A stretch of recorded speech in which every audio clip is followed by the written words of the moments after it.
What happens when the man you just disrespected turns out to be your boss's boss?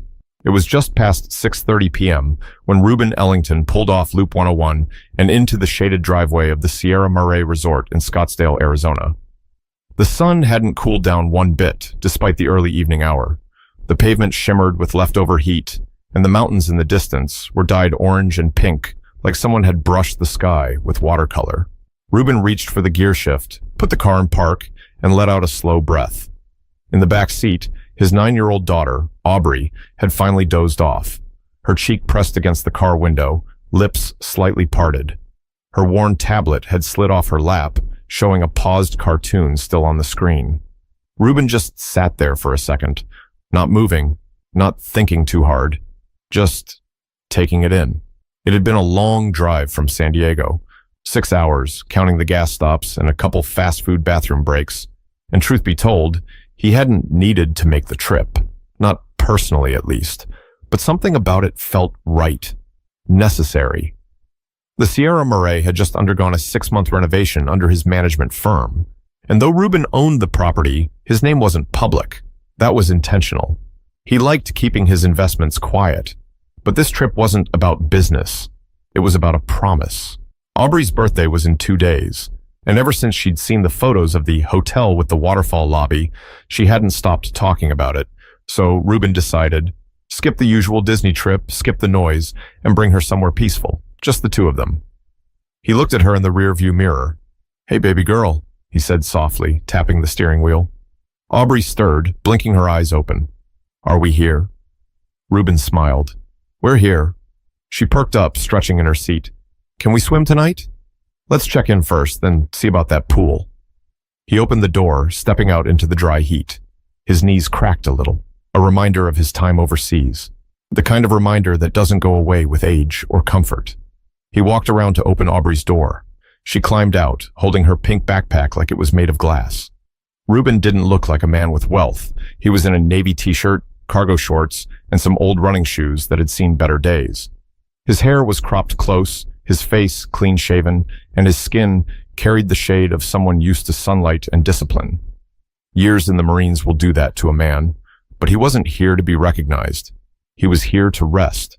He took Aubrey's small suitcase from the trunk and walked toward the front entrance with her hand in his. The lobby of the Sierra Marais was cool and smelled faintly of lavender and cedar. The sound of the cascading indoor waterfall filled the background, just like in the pictures. Aubrey's eyes lit up. Look at that wall. It's really water." Ruben grinned. "Told you it was real." The front desk had 3 staff members. 2 were chatting behind the monitor, laughing at something on one of their phones. The third, a sharply dressed young woman with dark lipstick and a name tag that read Mackenzie, looked up from her monitor as they approached. Ruben gave a nod and a polite smile. "Evening. Checking in. Name's Ruben Ellington. Should be under Ellington Travel Partners." Mackenzie's smile faded as she looked him over. Her fingers froze on the keyboard. Do you have a confirmation number?" she asked, not making eye contact.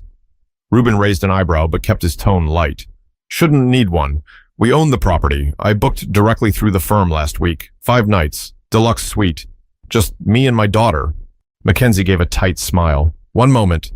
She clicked around the computer with exaggerated movements, glancing at Ruben every so often like he was wasting her time. After about 15 seconds, she looked up and sighed. "Sir, I'm sorry, but we're fully booked for the week. There must have been a mix-up."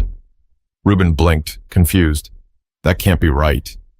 "It happens," she said with a shrug, already moving on to the next guest in line. "You could try the hotel across the street. They might have something." Ruben glanced down at Aubrey, who had gone quiet, eyes darting between them. He turned back to Mackenzie. "Can you double-check, please?" But Mackenzie had already called over the next guest, a couple dressed in golf polos and luggage straight off the rack at REI. She smiled at them brightly. "Welcome to Sierra Marais. Checking in?" Ruben stepped back, his jaw set, not in anger, but in that firm, controlled way that men like him had learned in war zones, courtrooms, and boardrooms. He bent down and whispered to Aubrey, "Let's take a seat for a second, okay?" She nodded, confused but quiet. They moved to a side bench near the artificial waterfall. He watched as the couple was handed 2 key cards with wide smiles and 0 friction. He didn't say a word, but he saw everything. He wasn't angry yet, but something told him this wasn't just a booking issue. Ruben watched as the couple smiled their way toward the elevator, the bellhop already trailing behind them with 2 designer suitcases. The same bellhop gave Ruben a once-over, but didn't say a word, just looked, then looked away. He sat with Aubrey quietly for a moment. She kicked her legs against the bench, hugging her backpack. "Daddy," she said softly, "did they forget our room?" He forced a smile. "I don't think they forgot. I think someone just didn't want to look." Aubrey tilted her head, unsure. "Why?" He paused, looked down at his hands. Sometimes people make decisions based on what they think they see, not what's real. Her eyes didn't leave his. "Like a disguise?" "Kind of," he said, "but the disguise isn't on me." Before she could ask what that meant, Ruben stood. "Let's try again." He walked back to the front desk, this time without his daughter. Mackenzie had just finished checking in another pair of guests, older gentlemen in polos who were chatting about tea times and drink tickets. "Excuse me," Ruben said calmly. Mackenzie sighed. "Sir, I told you." "I heard you," he interrupted. "But I need you to do one thing for me. Type in the name Ellington Travel Partners and check the reservations under that file." Mackenzie hesitated, her fingers hovering above the keyboard. "Look, I already checked, and—" Ruben didn't raise his voice. He didn't scowl. He simply leaned forward and said, "Please." There was a shift, a slight one, but it was there. Her eyes narrowed just a bit. Her shoulders stiffened. Still, she clicked. She typed, scrolled, paused. For a flash, just a second, her face changed. A flicker of recognition. Then it vanished. "Nope," she said quickly, clicking out of the screen. "Nothing. Like I said, we're full. I'm sorry." Ruben watched her. He said nothing, nodded once, then stepped aside. From a chair in the corner, Aubrey watched her dad walk slowly toward the lounge area, past the front desk. He didn't look mad. He looked like someone collecting information, quiet, focused. He found a seat near a large indoor planter and pulled out his phone. A few taps and a call connected. "Lisa, yeah, it's Ruben. I'm at Sierra Mare with Aubrey." Pause. "No, not yet. I was just told the hotel's full." Pause. "Yes, I'm aware of the irony." He chuckled once, but it didn't reach his eyes. "Can you have someone confirm the booking file on your end?" "Yes, under the usual. I don't want anything special. Just check. I'll wait." He hung up and leaned back. Aubrey had come to sit beside him now, resting her head on his arm. "Daddy," she whispered, "are we going to have to sleep in the car?" He looked at her. That question hit differently, not because they couldn't afford better, but because he remembered what it was like when that was the only option. "No, sweet pea, we're not." He kissed the top of her head. Just then, his phone buzzed. One message, then another, both from Lisa. "Confirmed. Your suite is in the system. Booked under Ellington Travel, 5 nights. Room 314. They definitely have it. Want me to call the GM?" He stared at the screen, then at the front desk. "No," he replied. "Let's give them one more chance." He stood again, phone still in hand, and walked back toward the counter. This time, a different staffer, a tall man in a beige blazer, around 30, thin mustache, name tag, Calvin, stepped forward. "Good evening, sir. How can I help you?" Ruben gave him a look, not aggressive, just direct. "Hi, I've been trying to check in. My booking's under Ellington Travel Partners, room 314. Calvin nodded and started typing. Mackenzie, standing nearby, suddenly grew quiet. After a few seconds, Calvin blinked and looked back up. "Huh, you're right. It's here. 5 nights, deluxe suite. My apologies, Mr. Ellington." He didn't even flinch at the name. But Mackenzie? She flinched. Just a little. Ruben kept his voice even. "So the room's available?" Calvin cleared his throat. "Yes, sir. Not sure why that didn't come up before." "You might want to look into that," Ruben replied. Calvin nodded. "Absolutely. I'll get your keys printed. Would you like help with your bags?" "No," Ruben said. "I'd like to speak with your general manager." Now Calvin paused. The GM's not in until tomorrow morning." Ruben tilted his head. "Okay, assistant GM? I'll see if she's available." Calvin disappeared into the back. Ruben glanced at Mackenzie, who suddenly found something fascinating about her pen. Aubrey returned to his side, her hands slipping into his. "Did we get our room now?" "We did," he said, then added, "but I'm not done yet." Because Ruben wasn't just checking in anymore, he was paying attention. Calvin returned a few minutes later, slightly flushed, holding 2 freshly printed key cards. "Here you are, Mr. Ellington," he said, setting them down with a careful smile. "Room 314, 3rd floor. Elevators to your left." Ruben didn't reach for the keys. He looked him in the eye. "Did your assistant GM come out with you?" Calvin hesitated, then offered a tight nod. "She's, tied up on a call right now. She asked if you'd be willing to wait, or if she can reach out tomorrow." "I'll wait," Ruben said simply. He could feel Mackenzie's eyes on him, but she wasn't speaking.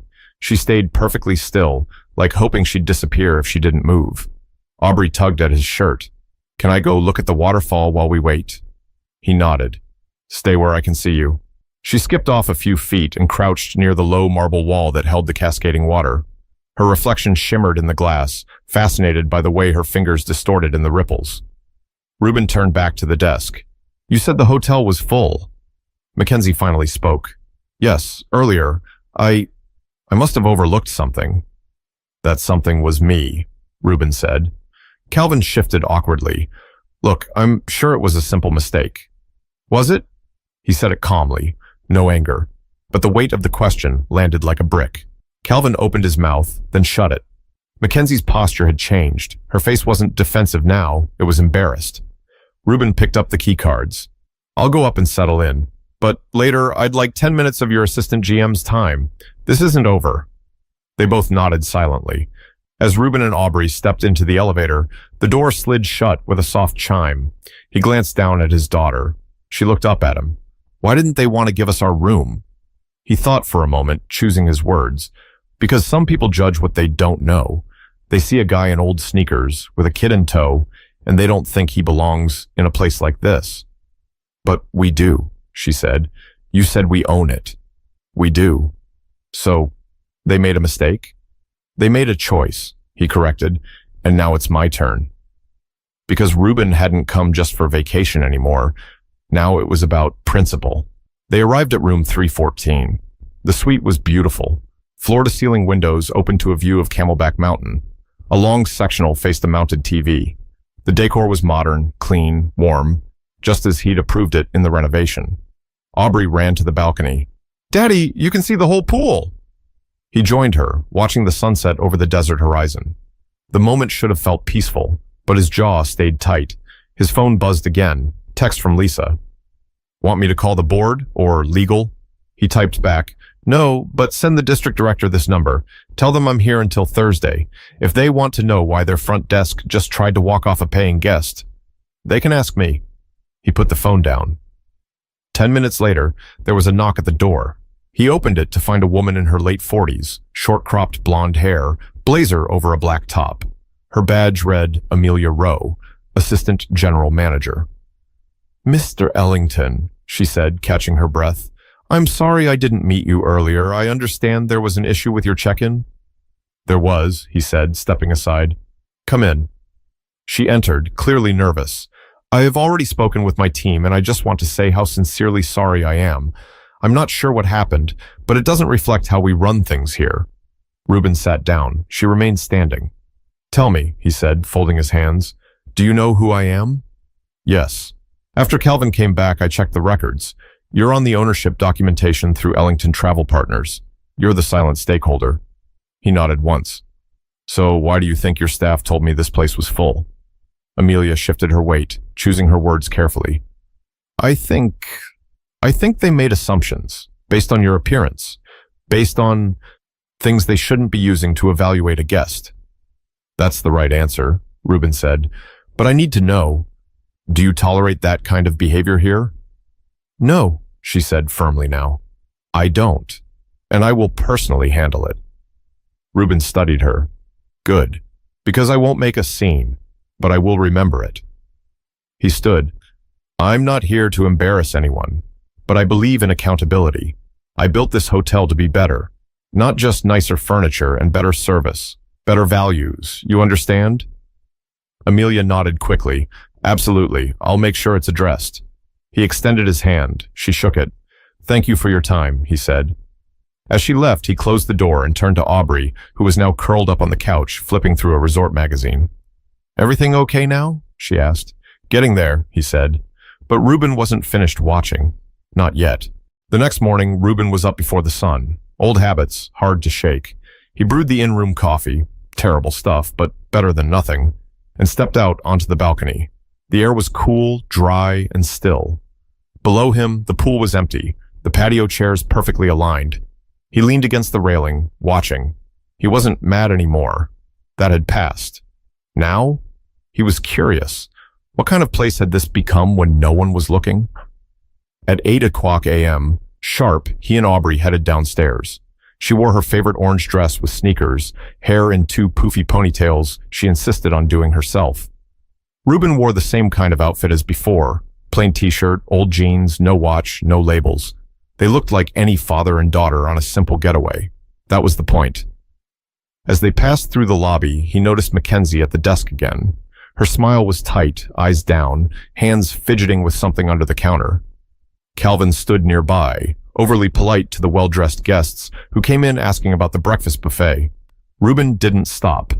He and Aubrey made their way to the main restaurant, Desert Bloom Cafe, just off the lobby. Table for 2? Asked the hostess, a young woman with box braids and a clipboard. Yes, please, Ruben said. She smiled genuinely. Right this way. That was a good sign. They were seated near the windows. Ruben ordered a veggie omelet and coffee. Aubrey went straight for the pancakes with chocolate chips and extra syrup. Midway through the meal, Ruben noticed something. An older couple, white, mid-60s, clearly local regulars, were seated nearby. When the hostess walked away, they called over a server directly.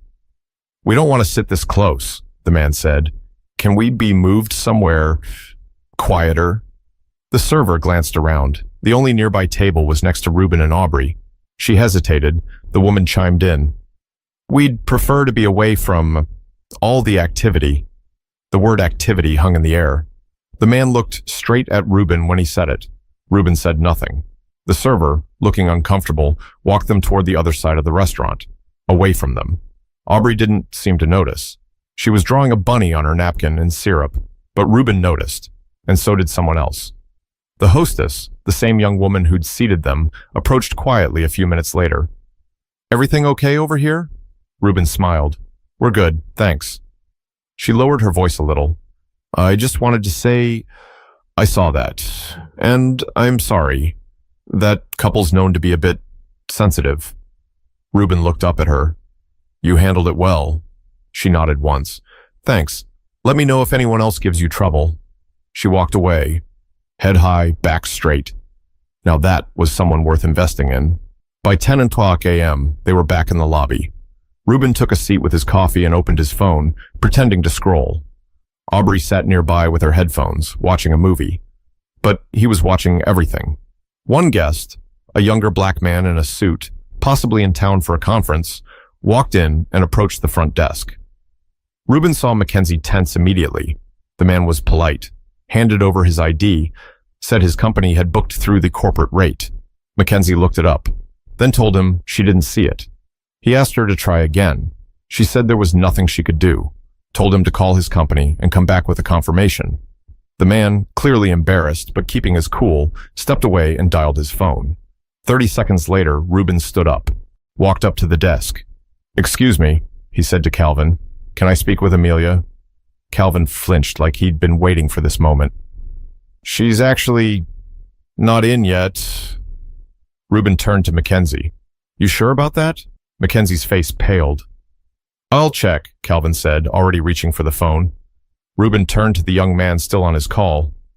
What company are you with? The man looked surprised. Trivest Energy. They told me everything was handled. Did they tell you which room? Standard King? Ruben nodded. They booked through our corporate rate last week. I approved the contract. The man's eyes widened. Wait, our? I'm Ruben Ellington, he said calmly. This hotel is mine. Mackenzie didn't move. Calvin nearly dropped the phone. Ruben turned to her. You saw my name yesterday. You saw my face. You chose to act like I didn't belong here. Silence. And now this gentleman, who looks like me, dresses better than I do, speaks respectfully, comes in, and suddenly the system's blank again? He stepped back. I don't want excuses. I want accountability. And I want to see Amelia when she is in. Today. Ruben turned back to the young man. You'll have your room in 5 minutes. He waved over the hostess from earlier. Can you help him get settled? She nodded. Of course. Ruben watched her walk off with the guest. Then he sat back down next to Aubrey. She looked up. Did you fix it again? He sipped his coffee. Working on it. Because this time, he wasn't just observing. He was taking names. By noon, the story had made its rounds. Staff whispered near the elevators. The barista at the lobby cafe suddenly offered Ruben a free refill. No questions asked. The bellhops, who hadn't even looked in his direction the night before, now gave quick nods and stood a little straighter when he passed by. Ruben didn't need attention. That wasn't his goal. But what he did want was happening. People were realizing they'd been seen. He and Aubrey spent the early afternoon at the pool. She splashed in the shallow end, chasing a pool noodle like it was the highlight of her life. Ruben stayed poolside, stretched out on a lounger, still watching. A group of employees passed by now and then. He caught familiar glances, side eyes, double takes, but no one approached. At 2:47 p.m., he received a text. Amelia is in, waiting in the executive lounge. You're welcome to meet there at your convenience. He dried off, got Aubrey a snack from the cafe, and said, I've got to talk to some people for a few minutes. Want to hang in the room and watch cartoons? She nodded, mouth full of fruit snacks. He walked into the lounge, which was empty except for Amelia and one other man. White, bald, mid-50s, suit with no tie. Name tag clipped to his breast pocket, Gordon Presley, regional director. Ah, so they were bringing out the regional brass now. Amelia stood. Mr. Ellington? Ruben shook her hand, then turned to Gordon. The man extended a firm handshake. Mr. Ellington, pleasure. I flew in from Dallas this morning. Amelia gave me a full report, and I'd like to apologize personally. Ruben took a seat. You read the report? He asked. I did. Good. So you already know this wasn't a system error. It was a people problem. Gordon nodded. I agree. Amelia added quickly, I've already spoken with Mackenzie. We're placing her on administrative leave while we conduct a full review. Ruben tilted his head slightly. And the rest of your team? We're reevaluating training protocols, reviewing who's had anti-bias training, and who... He held up a hand. I didn't come here to hear about training modules. They went quiet. I came here because this property matters to me. I bought it with the idea that people, all people, should feel welcome walking through those doors. Not just the ones who fit someone's mental picture of who belongs. Gordon shifted in his chair. Ruben continued, calm but deliberate. Last night, your staff lied. Today, I watched the same pattern happen again. And it wasn't subtle. It was repeated, calculated, and most importantly, avoidable. He paused. I don't care if someone works behind a desk or cleans floors. Every role here deserves respect. But respect isn't a one-way street. If your team disrespects guests, especially repeatedly, then someone isn't doing their job. Amelia nodded. We hear you. No, you don't, he said, firmer now. You're responding. There's a difference.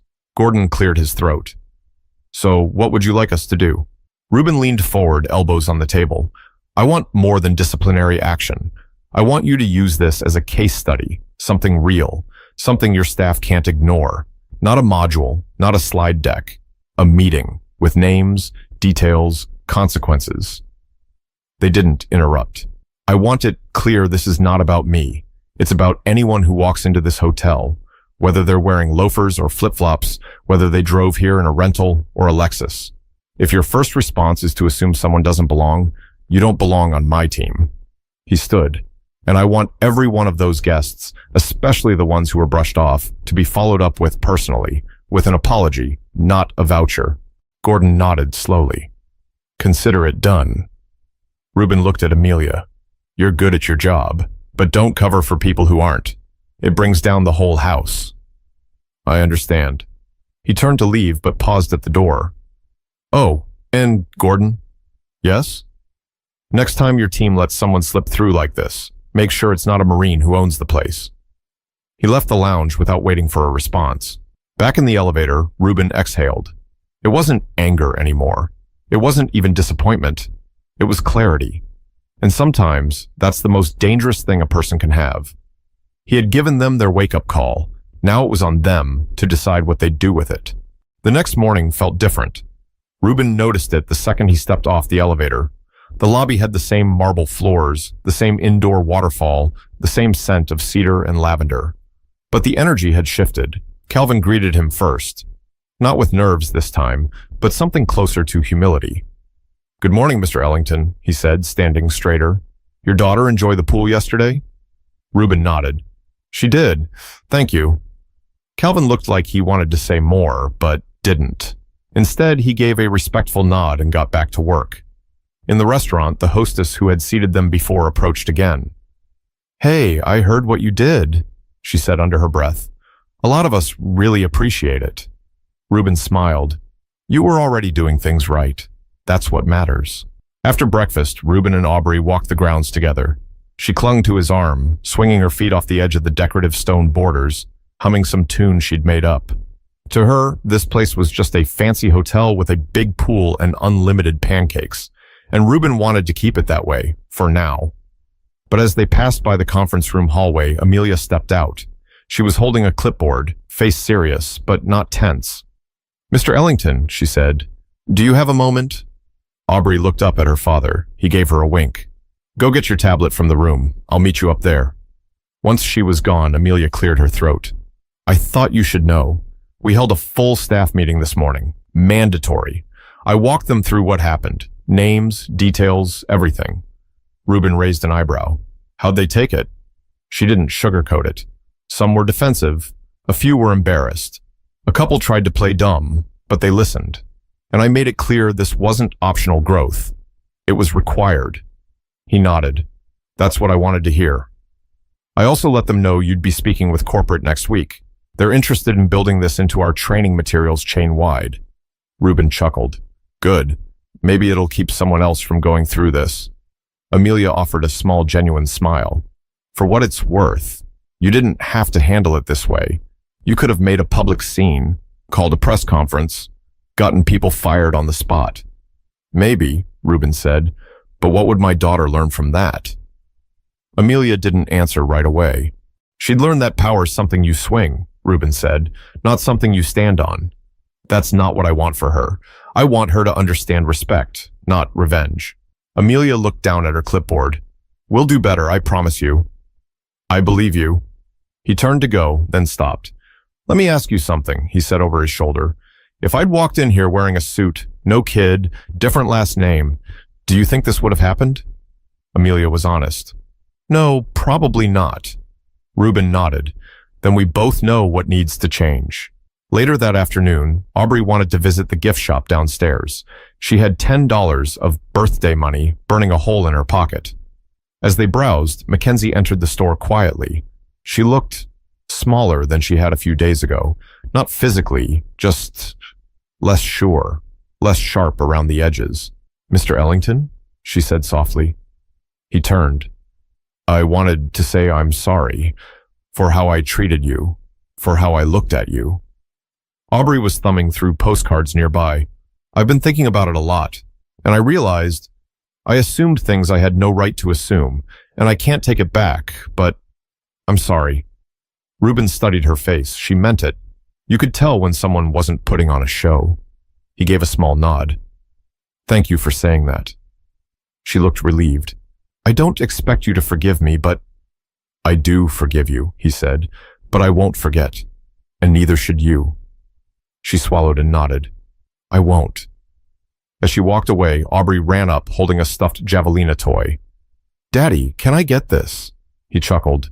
"What is that?" "It's a desert pig." He held out her $10 bill.